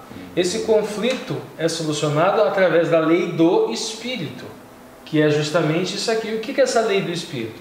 Eu recebi graça imerecida e agora eu dou amor imerecido. Recebi amor imerecido, dou amor imerecido para o próximo. Recebi de quem? Recebi de Cristo. Dou para a minha esposa, para os meus amigos. Este é o fruto do Espírito. Essa é a lei do Espírito. Agora, continuando aqui, ó. Contra essas coisas não há nomos, não há lei. Não há nomos seria lei em grego, e aqui no caso o equivalente seria Torá, lei no sentido de instrução. Agora vamos lá, vamos para o próximo slide. Vai ter o Havá? Ah, sim, a expressão amor. A expressão amor que seria Ahavá. Isso, Ahavá seria amor. Hov seria o verbo amar ou gostar. Mas note o seguinte, o ágape seria aquele amor que não pede nada em troca. Há uma raiz compartilhada entre a Havá, entre o dar ou o impor. Então nós temos aqui uma ambiguidade, vamos dizer assim. Mas o amor do Eterno é o amor que nos doa, mas ele também impõe. Só que lembra a linha que eu falei para você? Ó, daqui até aqui vocês irão sofrer maldições em função de conhecerem a guarda do pecado, mas de uma ponta em diante, eu é que sofro essas maldições. Existe uma imposição, nós temos que obedecer à lei, mas nós cumprimos obedecer essa lei plenamente para nos salvar? Não. Nós obedecemos por gratidão. E aquilo que falta, aquele caminho que falta, quem cumpre é o noivo. Aquele caminho da lei que falta, quem cumpre é o noivo. Então, nesse amor há dádiva, de graça e imposição de lei. As duas coisas, elas andam juntos, nesse amor do Eterno para com a esposa. Legal, avançando aqui, né, ainda tem o comentário de Albert Barnes e Joseph Benson sobre a questão do Salmo 127, que a gente citou lá no slide anterior. Como setas estão nas mãos de um homem poderoso, né, o que significa ele? Eles são o que um pai pode confiar para a defesa em perigo ou para ajudar e garantir provisão para si e para a família, como o guerreiro ou caçador confia em suas flechas. Aí, assim são os filhos dos jovens, filhos em sua juventude, em seu vigor e vigor. A comparação de filhos com flechas ou lanças é comum na poesia árabe. Interessante essa informação, né? É dos Salmos. É importante conhecer, né, a cultura. Joseph Benson diz assim em Salmos 127. Como setas estão na mão de um homem poderoso, isso sabe como usá-las para a sua própria segurança e vantagem. Assim são as crianças da juventude, que ele diz, filhos nascidos de seus pais quando eles são jovens, que geralmente são as crianças mais fortes e saudáveis, crescem e se tornam qualificados para servir seus pais no momento em que precisam de seu serviço e que vivem mais tempo com eles, enquanto aqueles que nascem com a idade avançada raramente chegam à idade madura antes de seus pais morrerem. Tais crianças, quando bem educadas, piedosas e obedientes, são como tantas flechas na mão de um homem poderoso, prontas para o dever e o amor para voar até o alvo, polidos e ávidos para agradar e manter a causa de seus pais, para defendê-los de invasões hostis e instantaneamente para repelir todo o agressor. Feliz é aquele que tem em seu quiver cheio deles, cuja casa é tão cheia de crianças como o tremor de um homem poderoso é de flechas. Eles, esses pais que têm um problema tão numeroso, né, não se envergonhem. Devem corajosamente alegar sua causa nos tribunais de justiça que forem mantidos nos portões das cidades, não temendo ser esmagados pelo poder de seus adversários, como frequentemente são as pessoas fracas e indefesas. Ou como alguns entendem as palavras, as crianças não terão vergonha de pleitear pelos pais nos portões, mas estarão sempre prontas para comparecer a eles, para responder a qualquer acusação que possa ser trazida contra eles e para reivindicá-los em suas pessoas, seu bom nome e sua propriedade. A gente nota uma analogia aqui, um agregado entre um arqueiro, ou seja, que seria o pai, e o arco e a flecha, que seriam os filhos. Veja a harmonia aqui que ela seria empregada aqui. Agora vamos analisar a pictografia de pai e mãe. Legal. O Av, o Avá ou o Aba em aramaico, pai, significa também ancestral, ancião, chefe. Já traz essa conotação do pai como sendo chefe, mestre, até profeta. O nome pai ele é agregado, criador ou base. Não à toa se o nosso criador é chamado de pai. Agora o detalhe pictográfico. Deixa eu só ver se eu consigo aproximar aqui, Ricardo. Vai, pode falar. Agora o detalhe pictográfico. Aleph, que é a cabeça de um boi, primeira letra. E Bet. Aleph é a letra de poder. E Bet seria uma casa. Então veja bem, o pai ele é o quê? É a força, é o poder da casa. Agora mãe, que mãe, se escreve também com um Aleph e com um Men. O Men é a letra da vida. Note que o símbolo da água, ela seria uma ondulação, um mar. É o símbolo de purificação, do renascer. Então é o poder da vida, porque é ela que dá a vida, ela que gestaciona. Então pai seria o poder da casa, mãe o poder da vida. Legal, né, pessoal? Achei muito legal essa comparação desses simbolismos, né, nos algarismos hebraicos para a montagem das palavras, né?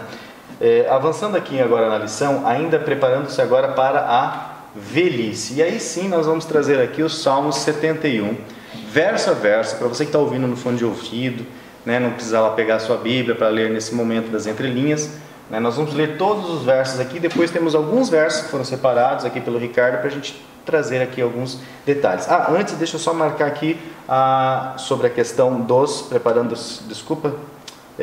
da paternidade e da maternidade. É importante aqui sobre conselhos aos pais, professores e estudantes, página 128 de Ellen White.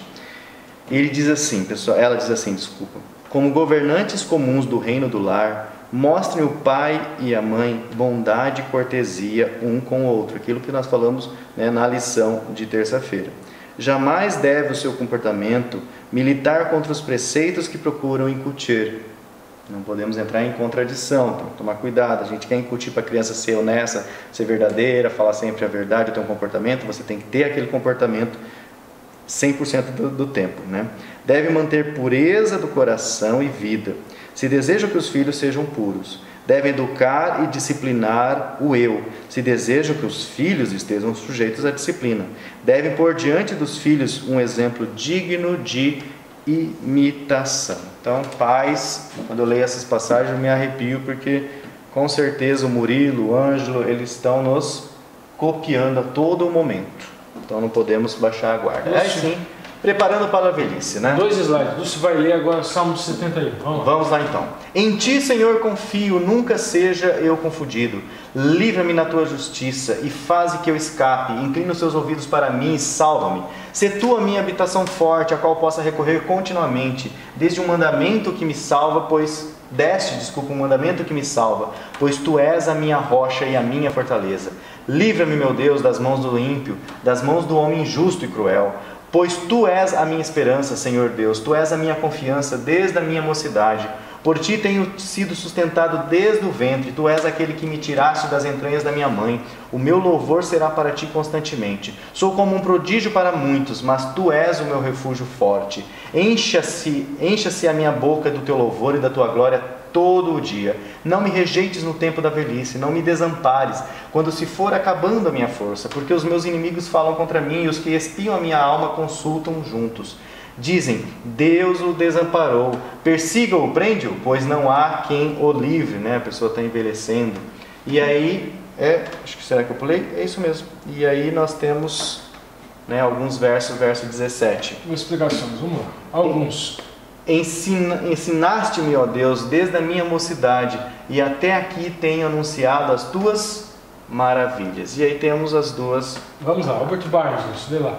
Ó Deus, tu me ensinaste desde a minha juventude. O que Albert Barnes diz sobre isso, né? Isto é, Deus o guiou e instruiu desde os seus primeiros anos. Claro, né? Ele lhe fizera conhecer seu próprio ser e perfeições. Ele havia deixado claro o seu dever. Ele o levou ao longo do caminho perigoso da vida.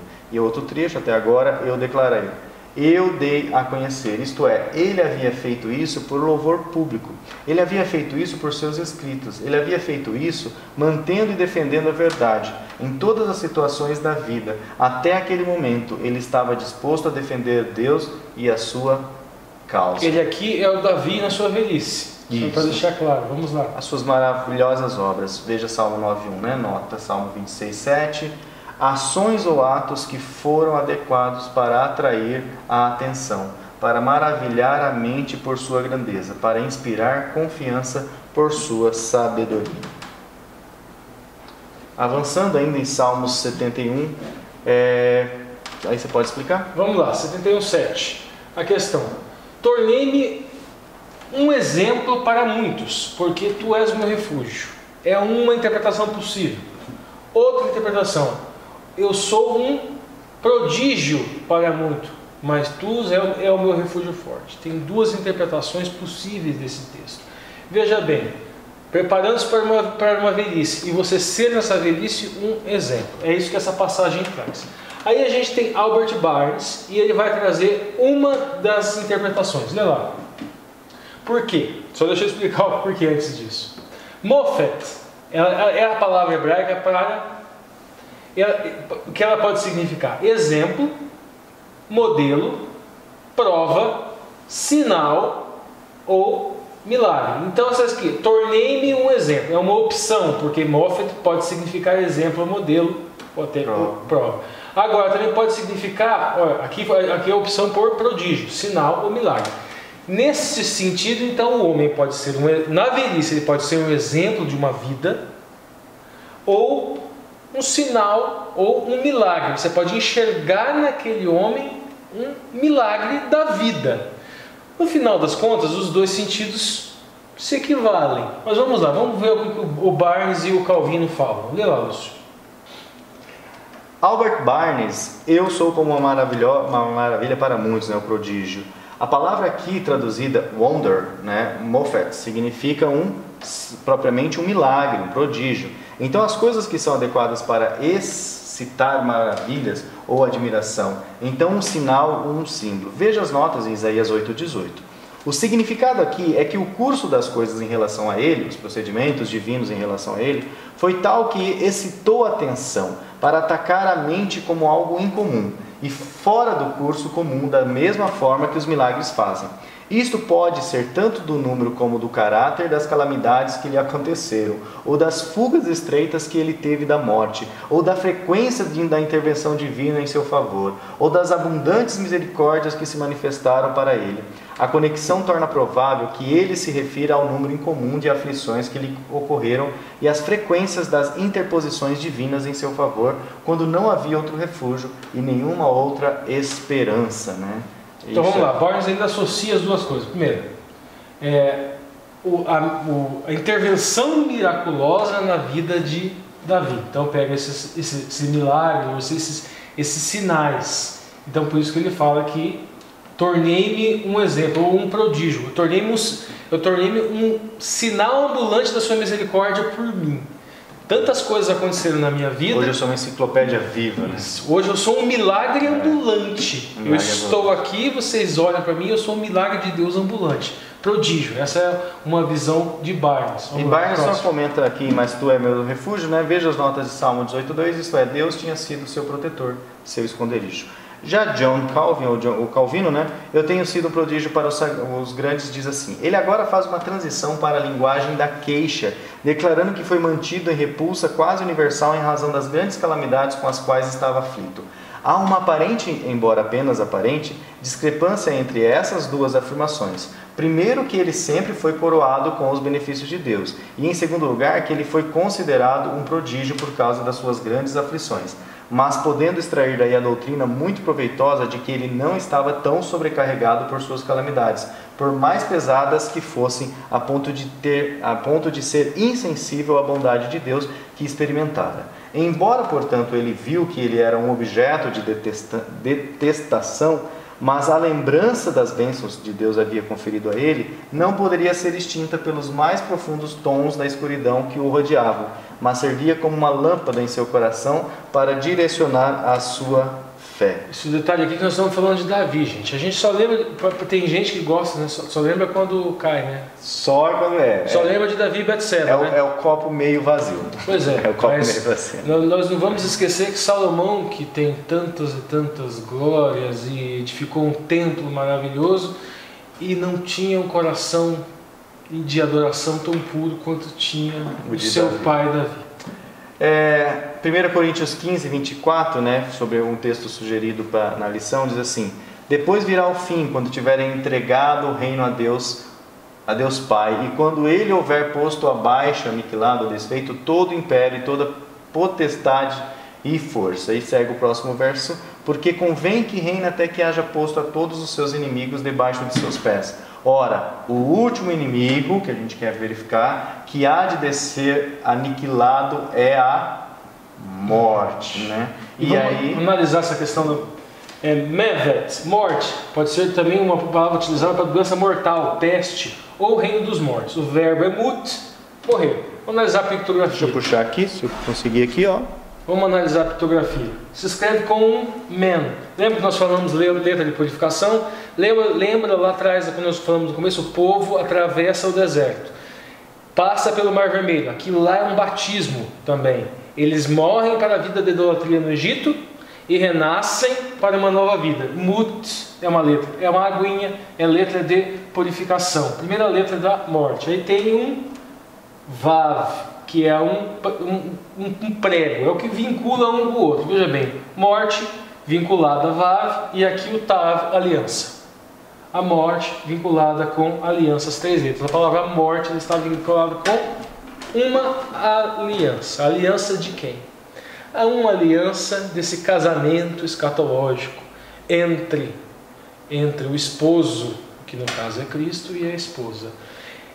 Para que haja esse casamento, o que o apóstolo Paulo fala, gente? O apóstolo Paulo conta aquela alegoria. Primeiro você é casado com a lei, que é o esposo, mas você não consegue obedecer a lei. Então a lei morre. Não. Quem morre? Quem é o men aqui? Mut. É você que morre. E daí você está livre para casar com Cristo. Aí você está liberto. Você está livre para casar com Cristo. E aí, agora continua. Mas se você está casando com Cristo, tem uma ketubá. Tem um contrato de casamento. Só que nesse contrato de casamento, parte desse contrato de casamento é ele que cumpre. Nessa ketubá tem os deveres e obrigações do esposo para com a esposa. Só que agora o esposo é Cristo. Agora, este pedaço que eu não posso cumprir para me salvar, ele cumpre por mim. Diferente da lei. A lei não pode cumprir nada por mim. Eu tenho que cumprir tudo. Esta é a diferença do caminho da justificação pelas obras e do caminho da justificação pela fé. Porque neste ponto não adianta. Se eu morrer, eu morri. A lei não pode morrer por mim. Agora, neste casamento com Cristo, Cristo morre por mim. Então, por isso que esse é o caminho da vida. Justificação pela fé. Legal, hein, pessoal? Tá valendo a pena? Não esquece de joinha aí, pessoal, e colocar seus comentários aí de forma pública. Agora nós vamos ver aqui os comentários, né, de Adam Clarke e John Wesley sobre a questão do último inimigo, que é citado em Coríntios 15:56, né? Morte, será destruído. Devem ser contra-trabalhados, subvertidos e finalmente revertidos. Mas a morte não pode ser destruída simplesmente por não haver mais morte. A morte só pode ser destruída e aniquilada por uma ressurreição geral. Se não houver ressurreição geral, é mais evidente que a morte ainda manterá seu império. Portanto, o fato de a morte ser destruída assegura o fato de que haverá uma ressurreição geral. E esta é uma prova também que depois da ressurreição não haverá mais morte. A visão que Adam Clarke traz.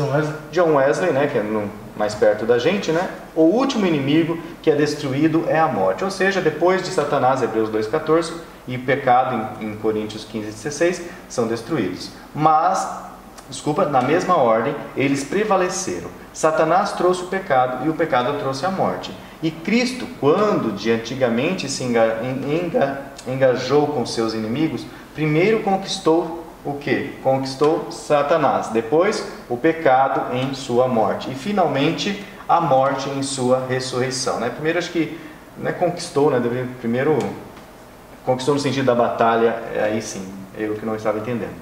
Na mesma ordem, ele entrega todos os fiéis deles, sim, e destrói esses inimigos eles mesmos. Morte ele tão destrói que não será mais. Pecado e Satanás, para que eles não devem mais ferir o seu povo, nem pecado e Satanás. Agora ainda é o último tema, né? Preparando-se para a morte, conselho de Davi. E aí nós temos 1 Reis aqui, capítulo 2. O Lúcio vai ler também pra gente, vamos lá. Vamos lendo lá, povão. Você do fone de ouvido que está gostando, né? Pessoal, é bom que eles não conseguem enxergar no... Isso não tem imagem, é só o texto mesmo, não é? 1 Reis 2, de 1 a 4. E aproximaram-se os dias da morte de Davi, e deu ele ordem a Salomão, seu filho, dizendo: Eu vou pelo caminho de toda a terra, esforça-te, pois, e sê homem, e guarda a observância do Senhor teu Deus, para andares nos seus caminhos, e para guardares os teus estatutos, e os seus mandamentos, e os seus juízos, e os seus testemunhos, como está escrito na lei de Moisés, para que prospere em tudo quanto fizeres, para onde quer que te voltares. Para que o Senhor confirme a palavra que falou de mim, dizendo: Se teus filhos guardarem o seu caminho, para andarem perante a minha face fielmente, com todo o seu coração e com toda a sua alma, nunca disse te faltará sucessor ao trono de Israel. Nunca disse ele, né? E aí nós temos os comentários, lembrando que 1 Reis é um texto sugerido aí pela lição de quinta-feira. Posso ler aqui? Joseph Benson, sobre isso, né? Os dias de Davi se aproximaram a ele de deve morrer, como ele mesmo era sensato, e ele acusou Salomão, seu filho, depois do exemplo de Abraão, o pai dos fiéis, né? Gênesis 18, 19, eu vou pelo caminho de toda a terra, até os filhos e herdeiros do céu devem seguir o caminho de toda a terra, de todos os que nela habitam. Mas eles andam com prazer assim, pelo vale da sombra da morte. Profetas, sim, reis, devem ir para uma luz mais brilhante e honrar do que a profecia ou a soberania. Seja forte, porque governar seu povo de acordo com a lei de Deus requeria grande fortaleza ou força de espírito. E mostre-se um homem, ele fala para Salomão, em sabedoria masculina, coragem e constância, embora você seja jovem de anos. E continuando então a leitura, Joseph Benson também comenta sobre 1 Reis, e mantenha a responsabilidade do Senhor teu Deus. Aqui encontramos Davi inculcando em seus últimos momentos o grande princípio governante, a pedra fundamental do Estado hebraico, e que em certa medida a distingue de todos os outros governos que já subsistiram. Pois toda a força e estabilidade daquele Estado foram construídas não sobre as riquezas ou forças do reino, mas sobre a estrita observância dos estatutos e mandamentos do Senhor. Como está escrito na lei de Moisés, que o príncipe foi ordenado a transcrever e ler, que ele poderia governar as suas ações próprias e do seu pessoal, né? Que você possa prosperar. Ou comporta-se com prudência. Por meio dele, ele insinua que a religião é a mais verdadeira razão de Estado e que toda verdadeira sabedoria e bom êxito depende da piedade. Para que o Senhor confirme sua palavra, cumpra sua promessa, a condição em que foi suspensa. Assim, para envolvê-lo a manter o encargo do Senhor, ele representa para ele a promessa graciosa de que Deus lhe havia feito, para perpetuar o reino em sua família sem interrupção, desde que seus filhos sinceramente e de coração aderissem a Deus em obediência fiel e consciência aos seus mandamentos. E aí acabamos os slides, são 28 slides, né? Que foram. E aí trouxemos para vocês 1h23. 1h23 vai dar 1h30, vai dar 2 horas, não. Que bom. 1h40, pessoal. Realmente, hoje merece hashtag fui até o fim mesmo, né, pessoal? Nós trouxemos aqui várias entrelinhas, vários autores comentando sobre os textos chaves que o autor da lição, né, indicou durante a semana. Eu espero que vocês realmente tenham se aprofundado de uma maneira tão gostosa como foi preparar essa lição para vocês. Hoje nós recebemos aqui, né, algumas visitas aqui no estúdio que vocês conheceram logo no início. Foi muito gostosa essa lição e espero que as próximas lições continue sempre assim com esse clima e com essa vontade que Deus tem nos dado de estudar mais a palavra de Deus e compartilhar. Não se esqueça que você também faz parte desse ministério, compartilhando esse vídeo, indicando para os amigos. Nós estamos aí numa série de vídeos, né? Então no início dessa série, manda aí pelo WhatsApp, manda pelo Facebook, pelos canais que você tem aí ao seu acesso, para que outras pessoas venham, né, se deleitar, né, Ricardo, com essas palavras, com esses ditos do Senhor, que é o que a gente quer exaltar aqui no nosso material da Família Entre Linhas. Beleza, pessoal? Então, nosso muito abraço. Não esqueça de mandar também um videozinho, se você chegou até aqui, um videozinho lá de 15, 20, 30 segundos lá, mandando um abraço aí da Família Entre Linhas e apresentando sua igreja para nós. Beleza? Então, até a próxima lição. Tchau, tchau.